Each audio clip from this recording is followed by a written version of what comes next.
Hello, thanks for being in a new video. This time I have a full review of the OPPO Reno12 5G. Let's get started.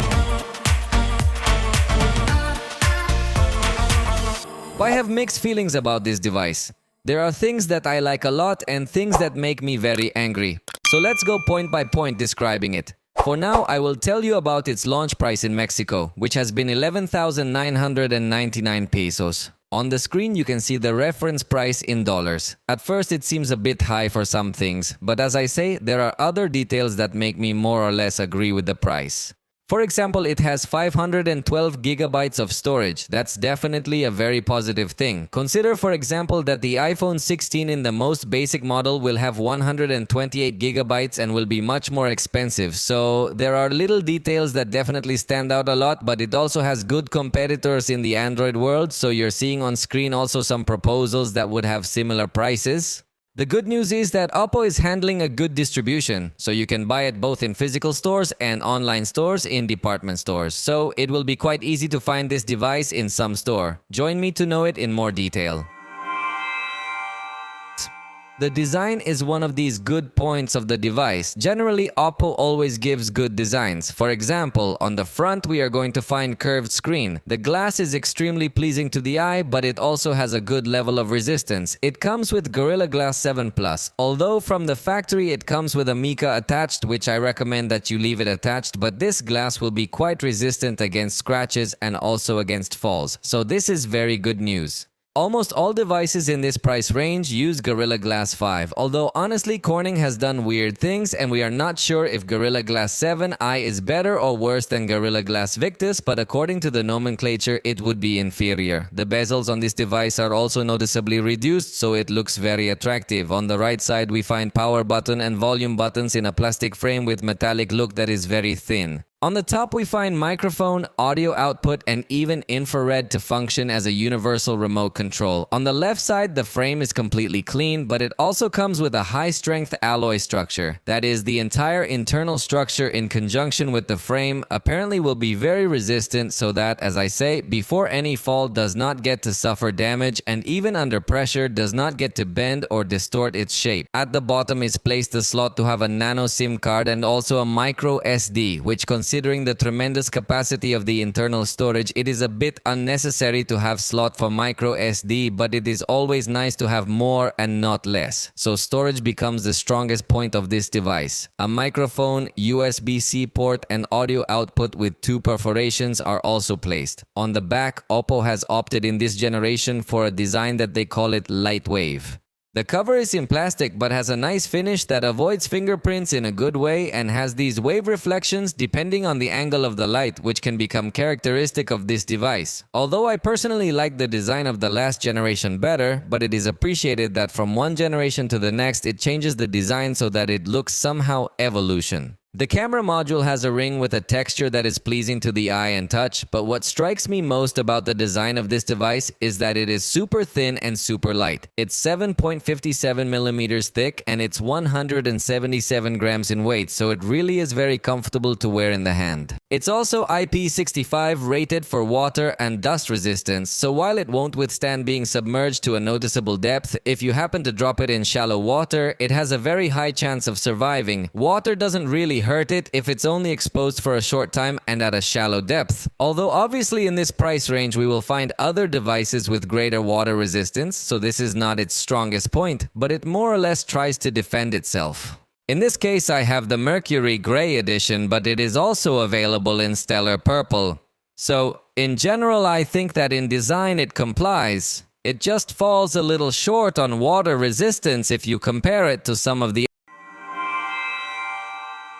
Let's talk about the screen. It is another very good section of the device. It has a size of 6.7 inches in its diagonal. The resolution is 1080 by 2412 pixels, so it's full HD+. It has an excellent level of detail. All the text looks sharp. The colors are intense thanks to the fact that it offers us AMOLED technology. The contrast is also intense. In this case, it reaches up to 120 Hz in its refresh rate, so it also offers us smooth and fluid movements throughout the system. But here the advantage is that it can also be adapted intelligently. It can go down to 60 Hz, which is not as outstanding as the top of the range devices, but I think for the price range it meets a good quality. Peak brightness is 1200 nits only when viewing HDR content. Although it must be said that in this case, the pictures you take with this device do not have the Pro XDR technology that OPPO has in other high-end models. But when you watch content on YouTube or Netflix and similar apps with HDR, yes, you can take advantage of it on this screen to give you a very good viewing experience.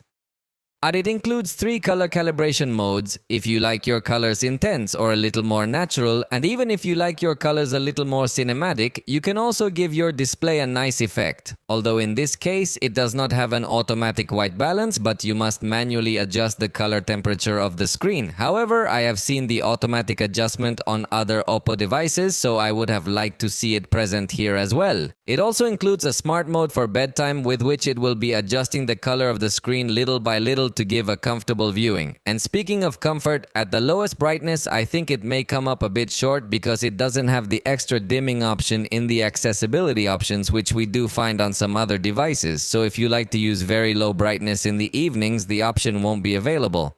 So it's a display that doesn't disappoint. I just would have liked to see additional options that I've seen on other high-end OPPO devices that aren't present here.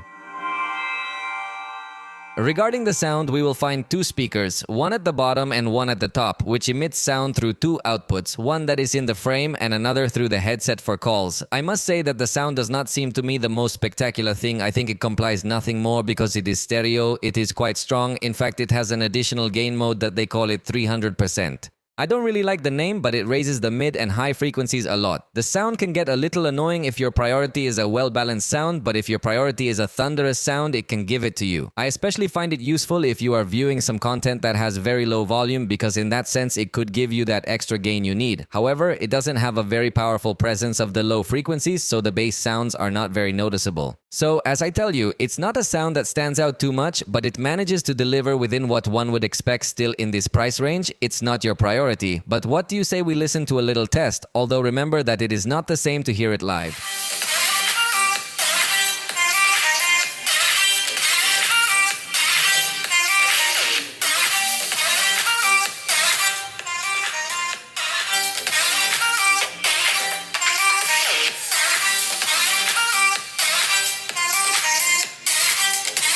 As in virtually all devices in this price range, we will not find headphone jack, so you will have to use some adapter or wireless headphones, and in that sense, it is very good news to find support for virtually all high-resolution audio codecs, LDAC, LHDC, aptX. So if you buy headphones with high resolution, surely they are going to be compatible with this device because it does bring support for all these codecs. And although it doesn't have Dolby Atmos, it does have its own technology called Aurality Audio with various presets, but to access the equalizer you need to have headphones connected. So this will remain something that I do not like about OPPO devices because they do not let us access the equalizer of the speakers.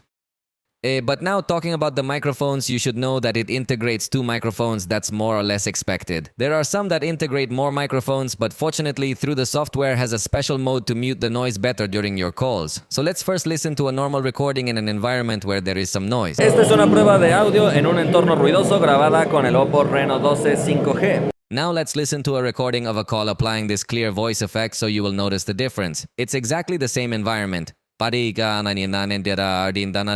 definitely an option that I think you're going to enjoy if you usually make a lot of calls in noisy environments. It's something I liked. Fortunately, this noise cancellation mechanism only works for apps that you authorize that have to do with calls. Next, let's hear how these microphones behave in a much noisier environment to see if it would work for a concert recording.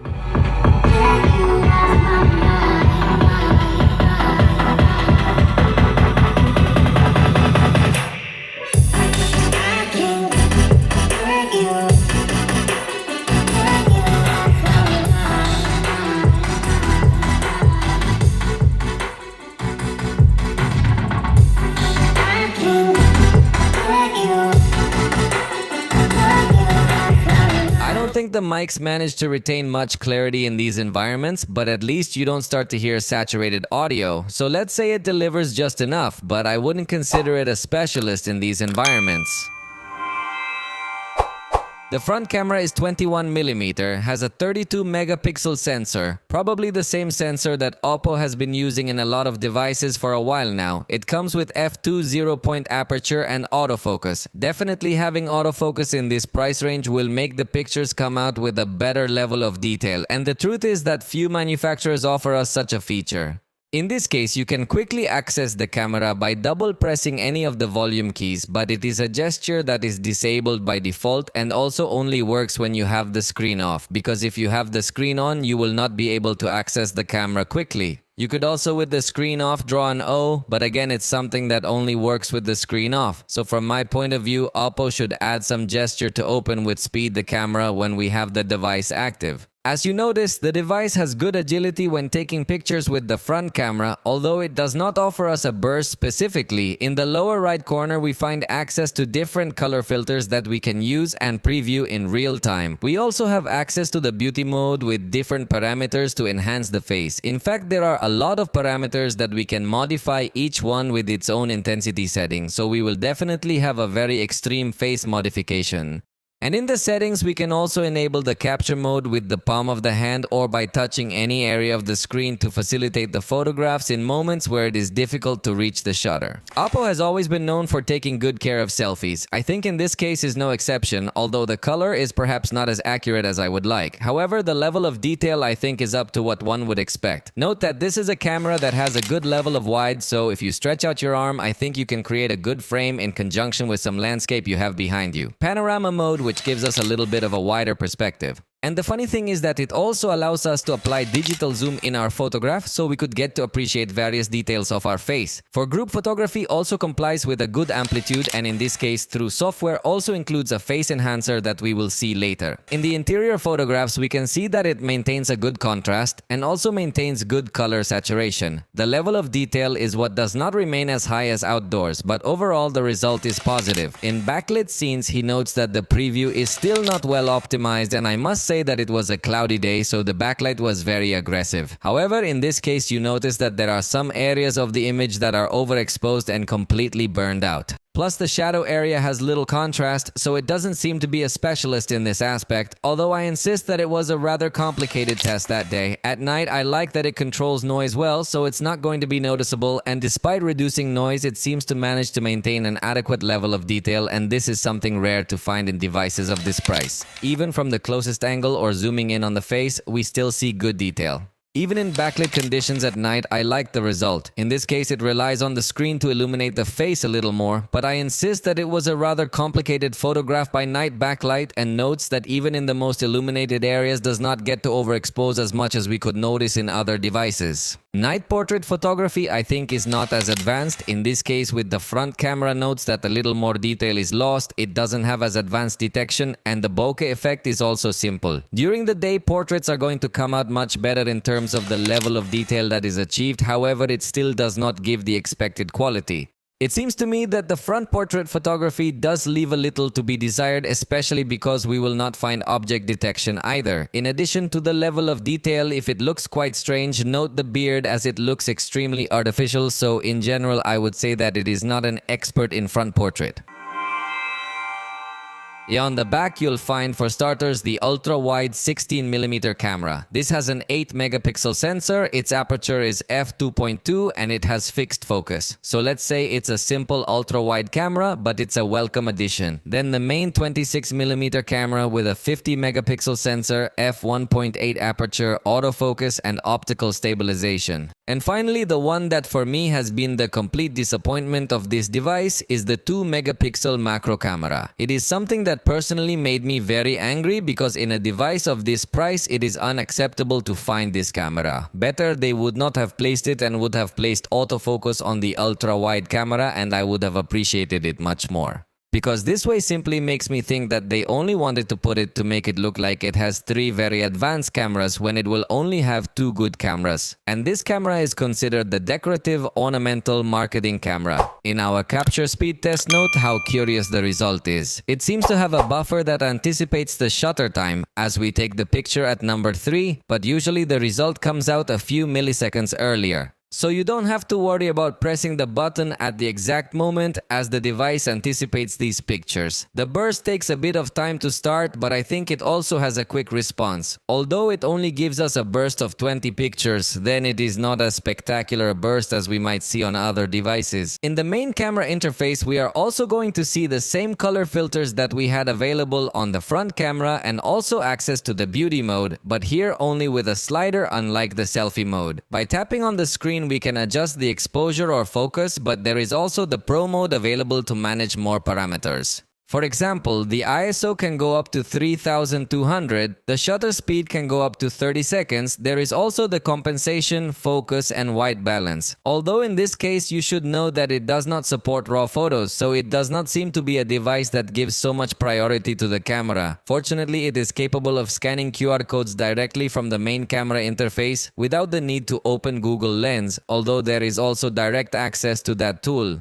To scan documents, you need to enter the special scanner mode, and note that it will be able to detect the edges of this document to adjust the image, but note that you can also keep adding more pages, which is remarkably good. So it's not just a simple scanner, but it does have much more advanced features. Notice that it will even allow us to apply an effect to enhance the color and make it look like a much more professional scanner, although you can also set the option to apply to all pages to save time. Then we can save this scan as PDF or as images, so it is an advanced scanner and one of the strengths of this device because not all devices offer this option.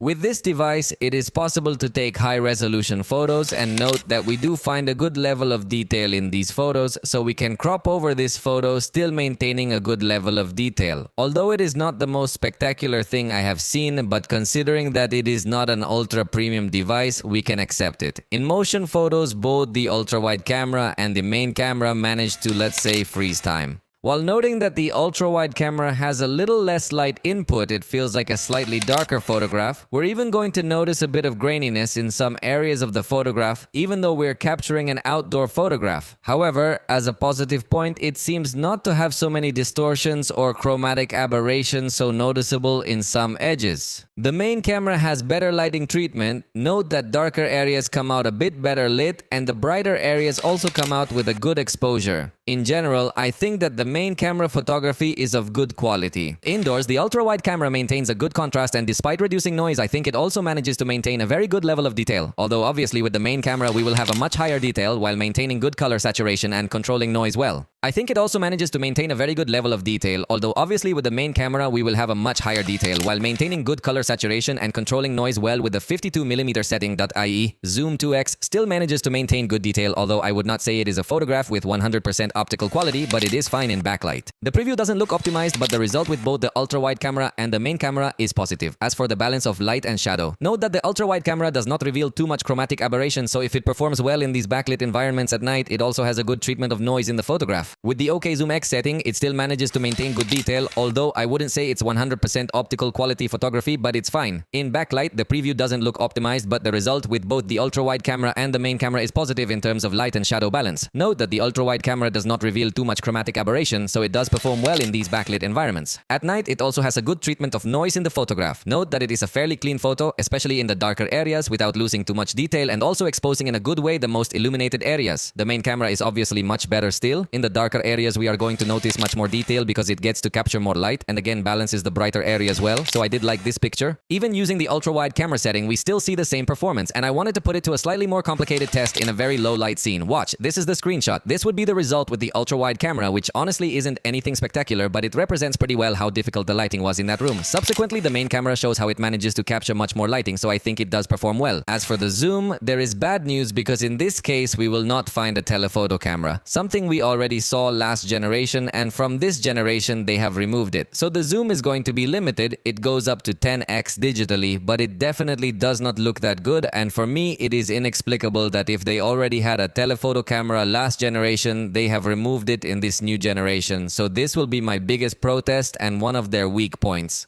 Notice how it now looks applied to an object and not to letters. I think it definitely does have a low level of detail. For macro photography, fortunately the main camera does a good job of focusing well on close objects. Even if you apply a bit of digital zoom to get the 52mm perspective, you still see a good result. And now look at the disaster that is the macro camera. It gives us as a result a very pale color, very little blur effect, and the result, I insist, is pretty bad. So the fact that we have incorporated a macro camera instead of the telephoto camera we saw last generation remains my biggest protest. If the ultra-wide camera doesn't seem wide enough for you, remember that you always have the panoramic mode available, which in this case fortunately is high resolution, so it offers a good level of detail. But the downside is that it has a very poor dynamic range. Notice that the most illuminated areas of this photograph are completely burned out, resulting in an unpleasant picture. And finally, for portrait photography, in this case we are going to find a good enough quality. It stands out that it is able to keep the objects in the foreground in focus, blurring even the most complicated gaps, but the level of detail does not convince me 100%. Fortunately, despite losing the telephoto lens, you still get the telephoto perspective with a crop on the sensor, although it's clear that the level of detail is much lower. So, although it does let you take portrait shots with a telephoto perspective, the detail isn't really that advanced, so I didn't like the portrait results for the price range it's in. For video recording, we will find on par with some competitors that have a greater emphasis on the camera and video recording. However, it is still acceptable quality for this price range. But if you want to record with the ultra-wide camera, you can only do it in full HD at DDDDADA per second, because even if you try to go up to 60, it's going to switch to the main camera. So I insist that this is a device with simple video recording capabilities. When you start recording, notice that a button will appear to be able to take pictures, also to pause and resume recording, even to turn on the flashlight without the need to stop your video recording. So it offers good options in that regard and has a ring to move you between the camera. However, you can't switch between the ultra-wide and main camera, something that clearly looks like a very weak point. It also doesn't give us quick shortcuts to some zoom settings, unlike interfaces on other devices. With the ultra-wide camera, the result of the video recording of this device is that it looks simple in terms of level of detail, since it does not reach to record in 4K, and at this price is something that we could demand. Fortunately, it maintains good color and contrast as well as a stable exposure. But the most advisable will be to record with the main camera, where we will find the quality of 4K available and still appreciate a good color, good contrast, and good stability in exposure and focus. In indoor scenes, again, the ultra-wide camera gives us a very weak result. Note that there is quite a lot of noise present, and to try to eliminate it, it also eliminates a lot of detail, and in itself is a video with a resolution that is not so high, so I did not like the result. With the main camera, the video recording improves a lot in these conditions, although it is still noticeable how it tries to eliminate noise, but I think it does maintain a much higher level of detail, maintains colors and contrast well, so it is clear that it will be advisable to record with the main camera. In backlighting, the ultra-wide camera reveals much more chromatic aberration than what we saw in the photograph, and in this case you can see that even without detecting the face, it seems to have a little bit of trouble balancing the more illuminated areas of this video. And with the main camera, it's pretty much the same. When it stops detecting the face, it will probably manage to better balance the more illuminated areas of this video. And at night, it confirms what I've been telling you. The ultra-wide camera is a complete disaster. There is a lot of noise and grainy, and trying to eliminate it even generates a kind of flicker in the video, which is definitely a pretty bad feeling. It is not recommended to record with the ultra-wide camera, but with the main camera we have a little better lighting treatment without becoming an expert. And in this price range, I think we could demand a much higher quality video recording, as it falls quite short, similar to what we would find in a device half its price. So this is clearly a weak point. The video recording is quite bad compared to the price at which this device is distributed. And regarding the stabilization, I think it will maintain a good quality. Notice that when you're walking, the movements are pretty well compensated. When you're running, it could be a lot harder. And if you're in a low light scene, it's obviously going to be even more noticeable. With the ultra-wide camera, movements can go a little more unnoticed due to the natural amplitude of the lens. So even when running, you can notice a good quality until you enter a low light area where you can notice much more vibrations. But it is more advisable to record with this camera if you are going to run. In fact, it also has a mode of greater stability that will also use 60 frames per second, and I find that the result is just acceptable. This device also has a portrait video recording mode blurring the background, although personally I find the result very artificial. The edge detection is a bit inaccurate if there is a bit of movement, so you need to be very static if you want to have the best possible quality. Fortunately, it detects hands well, the gaps between the hands come out well, but as you notice it doesn't modify the blur intensity if you are close or far away from the video, so the result looks exaggeratedly artificial. In addition, it is not able to keep in focus objects, but only the body, and honestly with a very poor quality. The device also offers a fast camera mode, and if you have the device in a static way, the result is spectacular for recording landscapes, as it allows a speed of up to 960x with which we could record even the growth of plants, so the result is spectacular in this regard. However, if you want to record movements of people, note that it has no stabilization, so the result can look very ugly. For the slow motion, we will find multiple settings. The first is in HD at 240 frames per second, so the result looks attractive in terms of slowness but not so detailed. We will also find 960 frames per second available in this HD resolution, so we have an even slower image but still not too detailed. Then we will find the full HD resolution, which improves the level of detail but drops to 120 frames per second, so it is not so slow. And finally, Full HD video is also available at 480 frames per second. So let's say that we combine good detail and good slowness, but it is very noticeable that they are interpolated frames, so it does not look so spectacular. The focus of this device when recording video seems to me to be good. Note that it gets to adjust with a good speed and does not seem to be hesitating, even so that in low light conditions or backlight did not have problems with the focus, so this aspect is positive. And finally, with respect to the zoom management, remember that you cannot switch between the ultra-wide camera and the main camera when recording, and although it lets us get up to 10x of digital zoom, actually offers us a low level of detail that in this price range I think we can already get much more demanding, again reminding you that the last generation already had telephoto camera and this new generation does not, so the video zoom also disappointed me.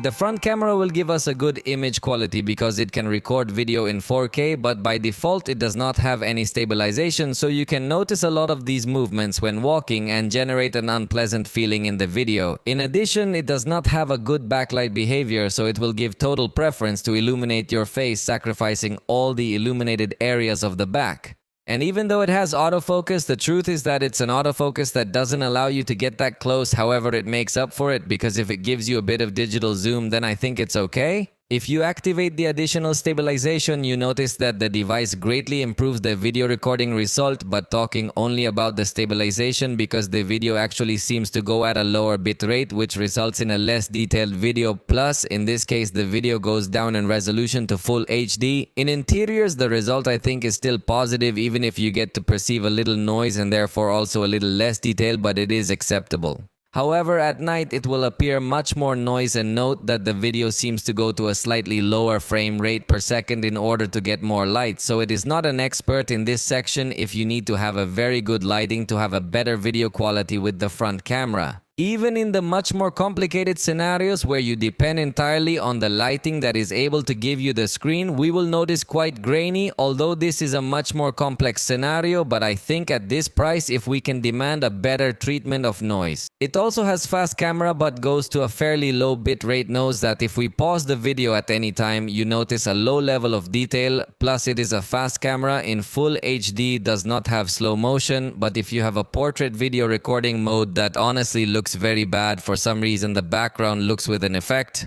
The background looks with a very strange flickering effect, although the detection of the foreground is much better than what we saw in the rear camera, but the result, honestly, I did not like it. Also is in full HD and not in 4K, although that we would only require it to much more expensive devices. However, I think the portrait video recording can become useful for some people. It is also going to offer us dual split screen recording mode, and note that it still has focus enabled and also still has zoom enabled, two aspects that are important when recording using this format. Although the resolution is full HD, you can also record with a picture-in-picture mode in a round format with the same zoom and focus behavior, and this small picture you can move it along the length of the image. image, you can move it along the screen, although with a small stop on the right, and you could also use the rectangular format with completely straight corners so it does not look so advanced, but I insist that the fact that it allows us to zoom in the image is something positive, although the resolution is not 4K, but we can only ask that to the most expensive devices on the market. Let me tell you now, the software that has this device comes with Android C in color, or is 14.1, is to say that we will find the latest both OPPO and Android. This is something very positive, and I highlight it because there are still other manufacturers who dare to take factory outdated devices. Also has 3 years of software updates and 4 years of security patches, with what I think is enough time for you to be sure that this device is not going to be outdated so soon in time. In software features, we find several customization options to change the color palette of the system, the shape of the icons, the color palette of the system, the color of the icons, and so on.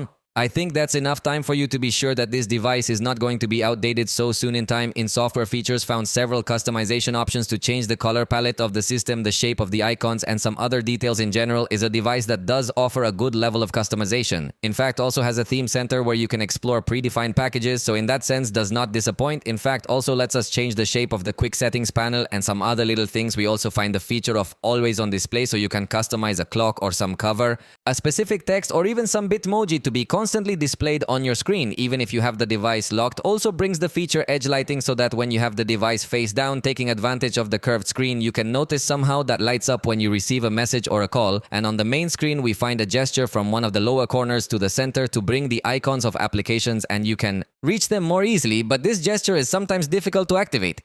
We will also find the shelf, which is a kind of widget panel where unfortunately you cannot place the same widgets of the main screen, but must be widgets designed especially for this shelf. Fortunately, Spotify, if you have a widget for this part, and mainly you can place some system tools. And something that many Chinese manufacturers insist on putting is the lock screen magazine, where we will change the wallpaper every time we try to turn on the device. Is something that bothers me. Obviously you can disable it, but it comes enabled by default. Also has an option so that when taking screenshots you can extract text or images that are present in this capture, and also includes the management of applications in split screen and floating screen. But the floating screen mode is still very limited, as it only allows you to open one application at a time, and for example YouTube is not compatible with this mode. So although you can add the shortcuts to the sidebar, these applications will open in full screen. Full screen is quite limited in this aspect, considering that Samsung, Motorola and other manufacturers allow you to open several applications in this mode, having a much more advanced multitasking experience. However, in this smart sidebar, there are also other buttons, some of artificial intelligence, that I will tell you in a moment. But there, for example, you could have a temporary storage of some files as a kind of clipboard that you can drag and drop to be able to send more easily some documents, for example, attach them to Gmail or send them to other compatible apps. Then if you get to take more advantage of it, there is also a button present there to translate the screen, which can be useful when you are using apps that are not seems the most useful or most differential with respect to other devices. However, something that can be useful is the scrolling with the hand called Air Scroll Notes, that it will detect my hand and will be able to slide the contents. Then if, for example, you are washing the dishes or something like that, you could get to slide these contents without the need to touch the screen, something that can definitely be useful. And honestly, it seems to respond well, although I tried it with this other hand that has a ring, and at times it seems that it did not detect it very well, maybe because it is backlit, but in general I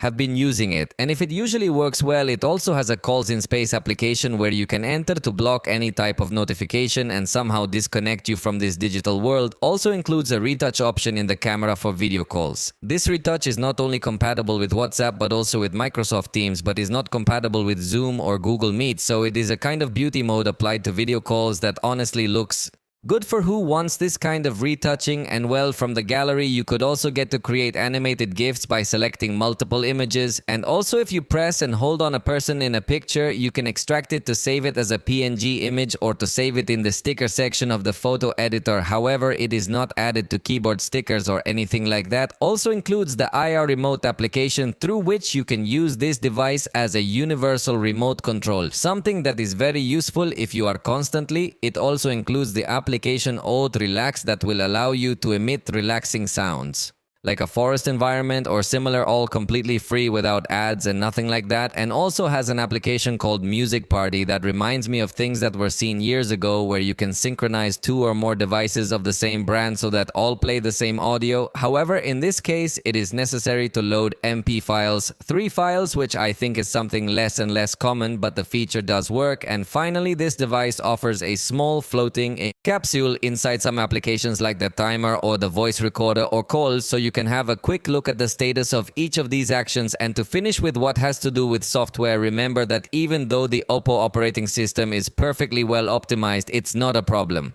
OPPO operating system is perfectly well optimized to take advantage of the vibration engines and give you a very advanced feeling. In this case, the vibration engine is on the Z-axis, so it will not offer us interactions as nice as if we find it in other OPPO or Realme devices that share several features. Then in the configuration we find optics, but in reality it does not offer us such a nice feeling.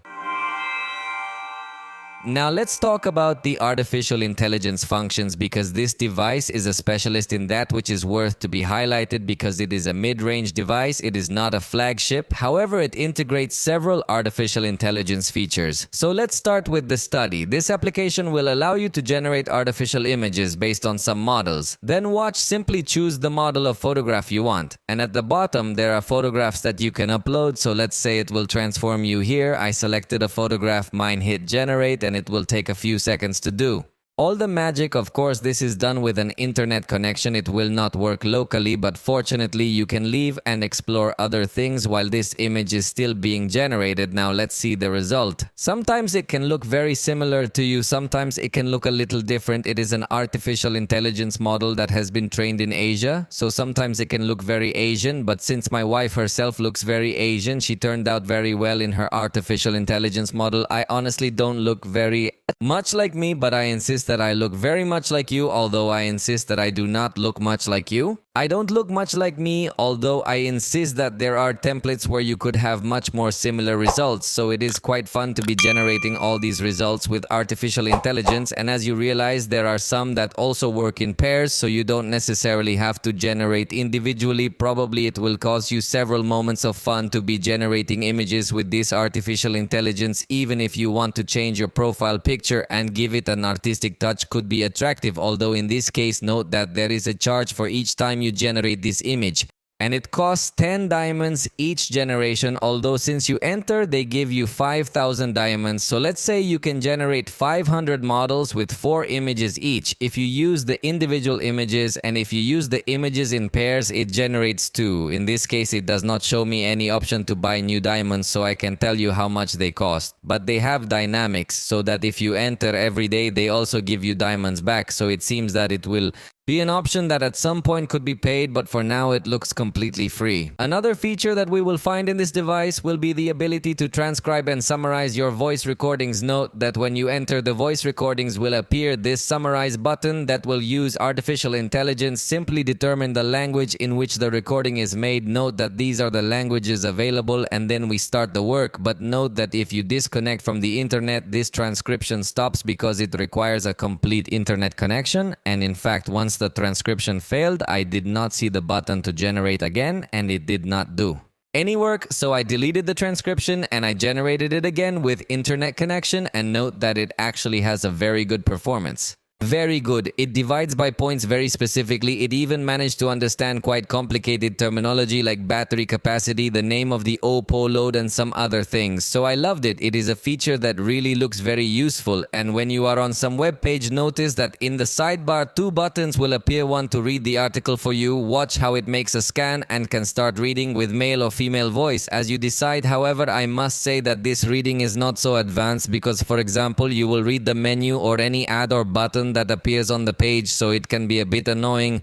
However, the idea seems very good. I hope they can filter to read you only the text, because even in some of the pages you can read the text, because even in some of them it is not so advanced. the text because sometimes it even makes some line breaks that should not. So I insist that the idea is good but should improve. What is very good and well implemented is the summary of artificial intelligence that will also be available when you are inside a web page. Notes that again seems to scan the screen, but not just. It scans not only the content that is being displayed on the current screen but all the content of the web page. So it takes a little time, but finally it can give you a complete summary of what you are seeing on the screen. In this case, curiously, the result is giving me in English, but in other cases it has given me the result in Spanish. So in this case I can tell you that I did not like the result, so I can say that I did not like the result, so I can say that I did not like it. That I did not like the result, so that it can improve, we are going to make a second test to see if now it gives me the result in Spanish. And as you can see in this case, it did work. And the truth is that to read very large articles and summarize everything, it works quite well. I would like that it could also give us all this summary with you, but that is not available. I hope that with some update they will add it, because for now I can see that it is giving me the result in English. Update, they will add it, because for now I think it is very good. Observe now that in social applications, when you create a publication, we will also be able to have the editor that in this case is called IA Writer. Again, it will also take into account the image that you are adding, and observe that I just wrote I am releasing my cell phone, and there are 3 styles available. We are going to select emoji and let's put generate, so you can see how it will write a complete text that can be useful for business. Observe, in this case it says new phone. New Adventures also uses emojis and continues saying the Or by Reindeer. 12.5 that is already in my hands, and I am ready to explore all the possibilities. Please note that I never told him what model my cell phone was, but he analyzed the box and realized what was the name of the cell phone. So if, for example, you have a hamburger business or a food business, you can put a very simple word and it will generate everything around the image to make web publications can be super useful. But obviously all this works with internet connection. Now in the gallery, note that also there will be the option to delete objects or people that you do not want to appear. You have the smart lasso function or the function to paint over to remove exactly what you want. Also has a quick detection of the extra people that appear in your photo. So I insist that can be quite useful in this case. For example, I'm going to try to remove this cushion to see if it is able to do it. Remember that it does it with generative artificial intelligence. So somehow imagine what would be behind, and the result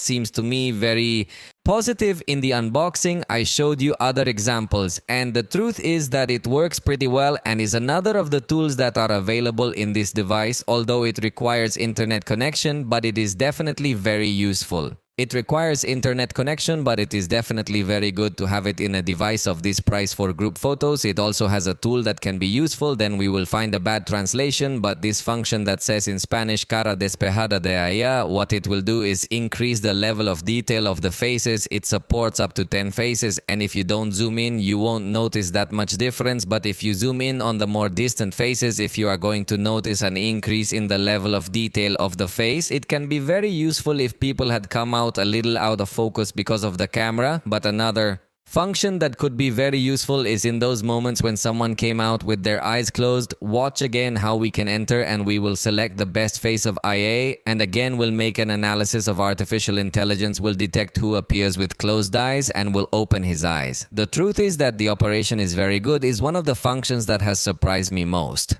in this device. Although that, yes, we must clarify that for this to work, you must have taken several photographs, and at least in some photograph you must have come out with your eyes open. But it can be useful for those moments where someone in the photograph accidentally closed his eyes. So just take several pictures and then select this option to open your eyes magically. Note that in this example it will also open my eyes with a very good result. And finally, also remember that it has Google's artificial intelligence Gemini that you can activate by sliding from one of the corners to the center. You can request what you want to that artificial intelligence, even that takes into account what is on the screen. Let's do an example. Write a caption for a social media post to promote this offer, and observe how it will automatically make the analysis of what is showing the image and immediately shows me all this that I can simply copy and paste. Can be useful, as I say, for publications, to answer emails, or to ask any other type of information. However, this is a function that have all Androids, so we will not emphasize it too much.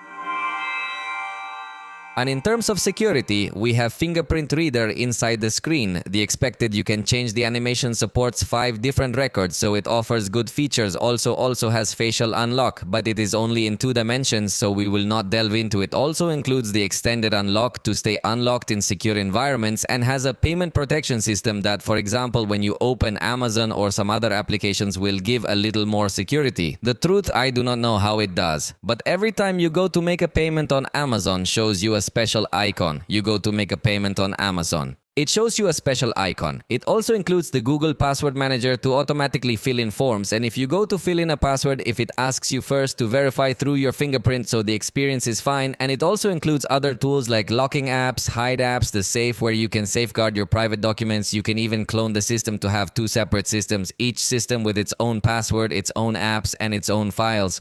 As if you had 2 phones in one. Is also able to intelligently hide notifications, giving facial recognition. So if it detects that you are not you, notifications could hide content. You can also clone applications to use, for example, 2 WhatsApp accounts on the same phone. Also has kids mode where you can configure which applications will be able to use the little ones, also if they will be able to access the internet, and you can set time limits for each session, in addition to enable a blue light filter to protect the view. Obviously, if children want to leave this mode, need to verify by fingerprint to combat malware. Have a collaboration with Avast or Adira. You choose which antivirus engine you want to use, which is positive because it does not depend only on Google Play. Protect, where if it depends only on Google, is in its network to find devices. So if you get to lose it, you need to use only the Google tool. OPPO does not have its own tool, but overall I think it offers us a very good level of security.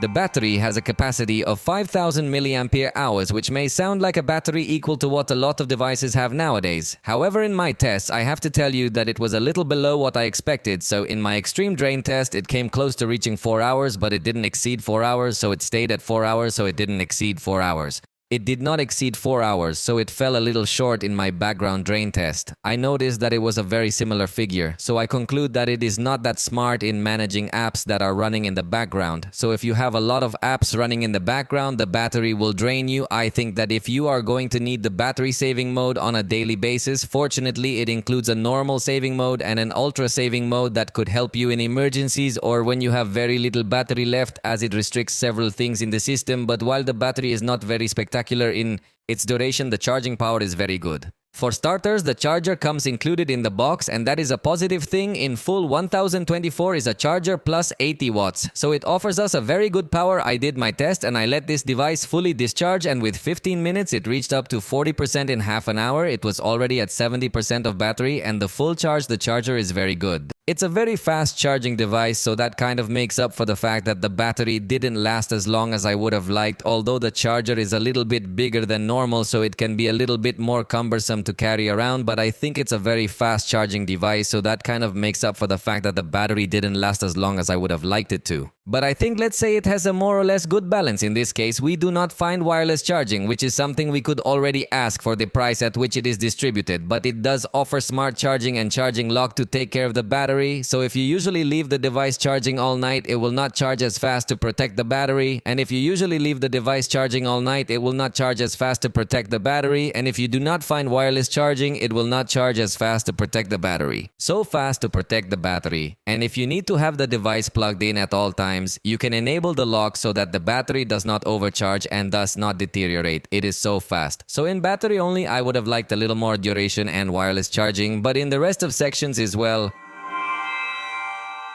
Main connectivity, OPPO usually does not disappoint much here. We find 5G and Wi-Fi 6, so in both cases we will find very good download speeds in this sense, if it is perceived as a device that has everything we could ask him. Also through software, includes a tool for you to choose which applications will connect to the internet with your data or Wi-Fi. You choose completely this, and also comes with Bluetooth 5.4, so it brings the latest in terms of stability and range. And speaking of this, also includes a feature called Beacon Link, through which in places where no mobile signal or internet you can make calls to other users, or because they also have this function Beacon Link. So imagine that you go camping and both you and your partner bought this device. Well, it turns out that if you will be able to make calls as long as you are in a close range of Bluetooth range, so if there are not too many obstacles, you could have a long enough range. But I insist will depend very much on the obstacles around you. So if you do not want to scream, you could use this function and somehow is a way to make local calls over short distances, but it is something I have not seen so far in other devices, so it is worthy of being highlighted as a strong point. It also includes NFC and an application to read NFC cards and store them on this device. However, keys that are encrypted will not work properly as expected, but not only can you store keys, but obviously you can also make mobile payments by configuring your cards with Google Pay and compatible applications. It also has OTG, although this must be activated separately to use a special accessory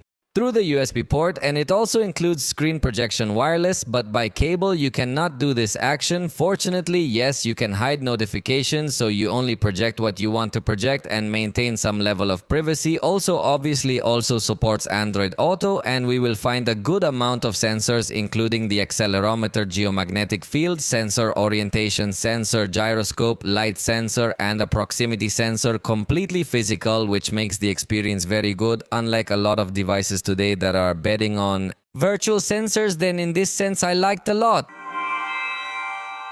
As for the ecosystem, I would consider that OPPO is still not the most attractive thing we will find in the market, although they do have OPPO Bots, OPPO Watch, OPPO Pad, and possibly some other little things. The truth is that the interaction between them is not so advanced. They have a technology called Multi-Screen Connect that will allow you to connect your cell phone to the computer, whatever brand it is, only that you must manually install. This application is not available in the Microsoft Store, so installation takes more clicks we would like, but it actually works well, although curiously it asks you to log in and everything is in Chinese, but you can skip the login, and without logging in you can connect to the computer without logging in the Microsoft Store. So the installation takes more clicks than we would like, but it actually works well, although curiously asks you to log in and everything is put in Chinese, but you can skip the login, and without the session started, if you can use the phone directly on the computer. Does a normal screen mirror cannot open multiple applications on the screen, but if you have shared clipboard, something that is appreciated because you can copy on the computer and paste on the cell phone in a very fast way, and it works very well. And something that I really liked is that if you take a picture immediately on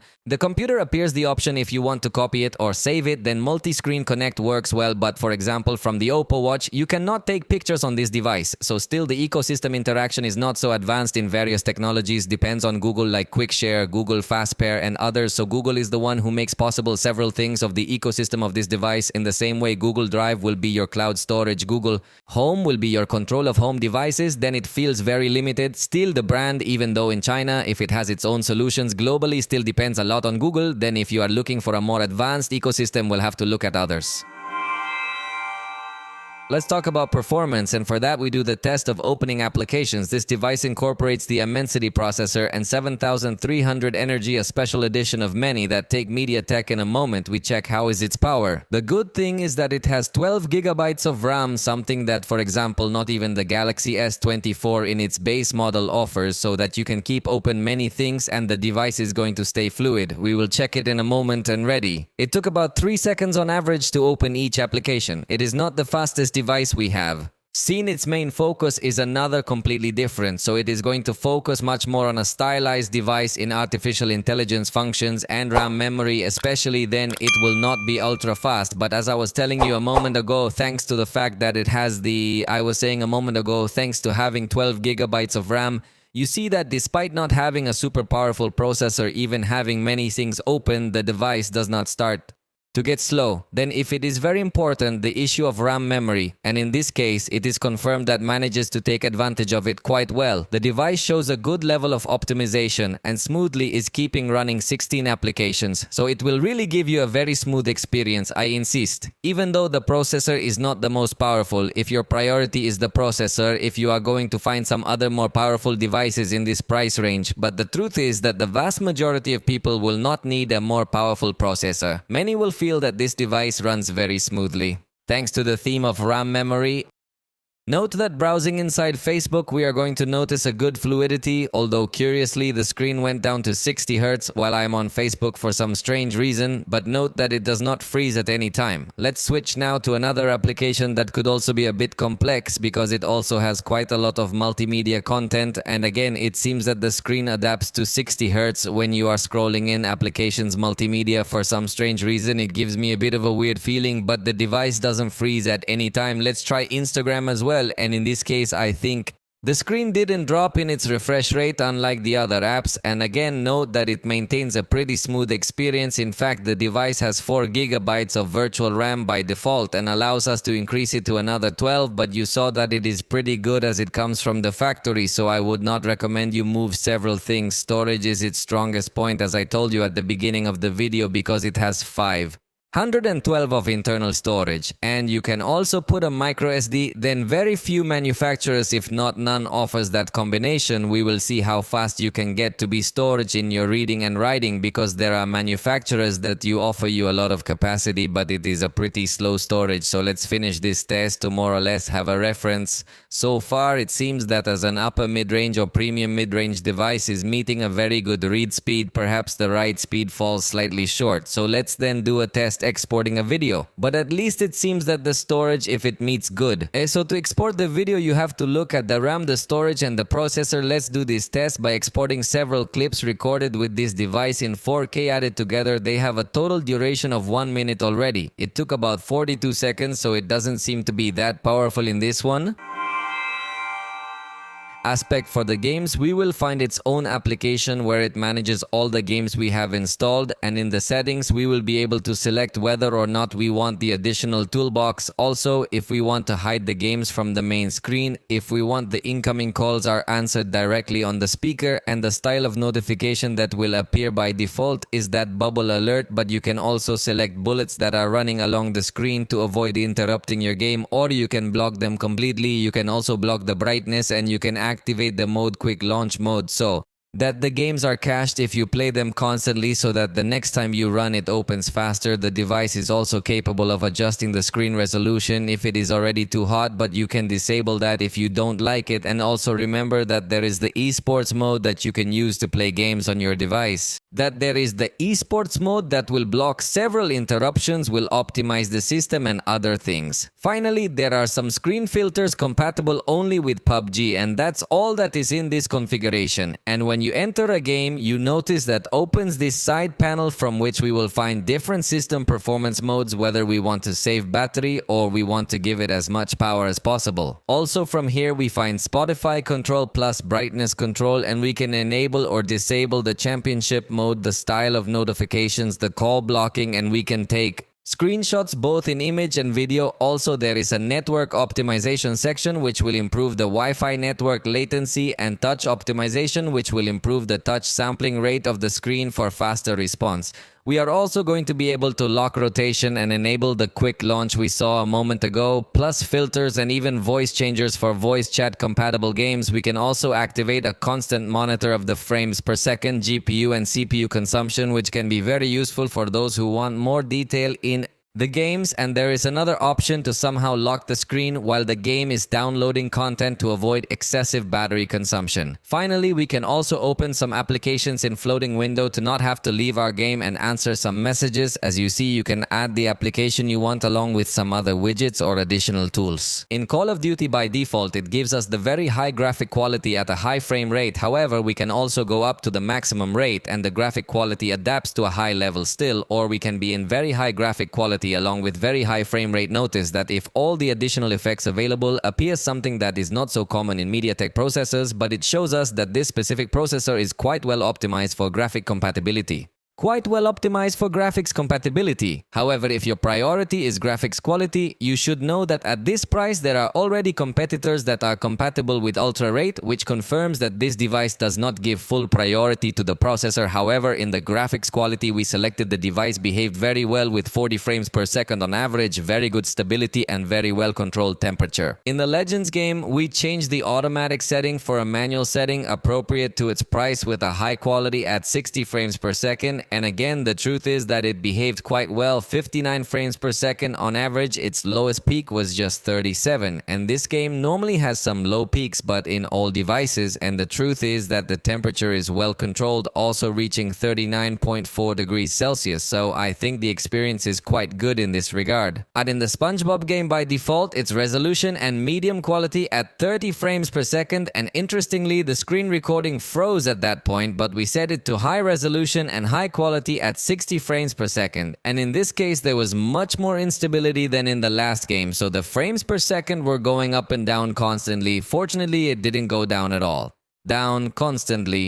Fortunately, it didn't drop to an extreme level. The lowest was 26, but you do get to notice when these low peaks are there, so if your priority is gaming, this device is not going to deliver, but if you are not that demanding of a gamer, you can still get a playable experience. The good thing is it doesn't overheat, so that's a good point. In People Impact, to finish by default gives us very low quality graphics, but for the test according to its price, we raised it up to high quality visual effects. We raised it to a medium level and went up to 60 frames per second, and in this case again we had many fluctuations, so you yourself see the graph as the frames go up and down constantly is not a device that will give you a high level of stability recording. The screen becomes even more difficult to do so. It becomes even more difficult to play with this experience. Then without recording screen, it can still give you a smooth experience recording. Not so much the most demanding, of course, will not accept this performance because of the stability and fluctuations it is having. If you are not so demanding, possibly you are still going to enjoy the experience, especially for the temperature control, although the right thing to do will be to play with a simpler graphic setting. As a conclusion, this device has focused its efforts mainly on artificial intelligence, where it finds one of its strongest points. Storage is also one of its most attractive points, but if your priority is performance or zoom, definitely we will find better options. In fact, the last generation has better zoom, which is quite curious. So as I said from the beginning of the video, there are things that I like a lot and things that I do not like at all. Is a device that will depend a lot on the type of user you are to know if you will be satisfied or not. For now, this has been all for this video. If you liked, you can indicate it, and see you next time.